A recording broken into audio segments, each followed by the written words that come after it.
madam. Anong bet natin sa hair? Anong gusto mo? Anong achievement natin sa buhok? Anong problem? Ay, I think makikita naman natin yung problema sa buhok mo. Super kulot, super kapal, at super buwaghag na kanyang hairline look. Grabe. So, achievement, anong bet mo? Ano mang gusto mong mangyari? Ano po? Saan mo? Smooth po. Smooth, shine, and silky. Gusto mo mas straight ang pak na pak, bonggang-bongga? Okay. How about the color? Nag-aaral ka ba? Sa panahon po po. Oo, kasi ang sabi sa akin ni ate na yung color mo is not very light kasi bawal sa skin, right? So, ang ano na natin is, lagyan lang natin ng konting, oo, may pagka-brown lang and then, yun. So, tingnan natin yung result ng buhok ni madam. Ayan ang kanyang hair lalo. Super kapal at napaka wagwag ng buhok niya.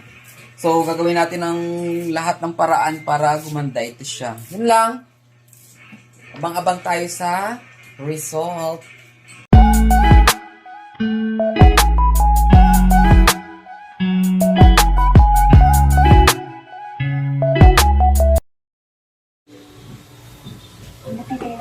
Okay, tapos na tayo, sis. Ano masisay mo sa iyong hair lalo? Ganda. Di ba yan ang bet mo kanina? Yung shiny, malambot. So, pinagbigyan na natin ang iyong kahilingan. And then, kanina grabing kapal. Ngayon, tingnan mo. Pinanipis na talaga. Mas lalong naglabas yung pagka-crop titty mo. So, ito yung likod ni madam. Kita natin yung likod. Yan pa. Super shine. Virgin hair kasi si madam. Kaya talagang yung achievement ng kanyang pagka-shiny is perfect na perfect. Ayan, ang ganda niya.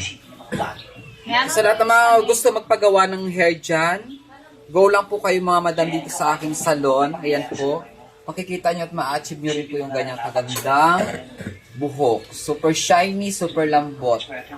Yun lang po. At maraming salamat sa naghintay ng result ni madam. And thank you very much sa mga followers kong laging nanonood.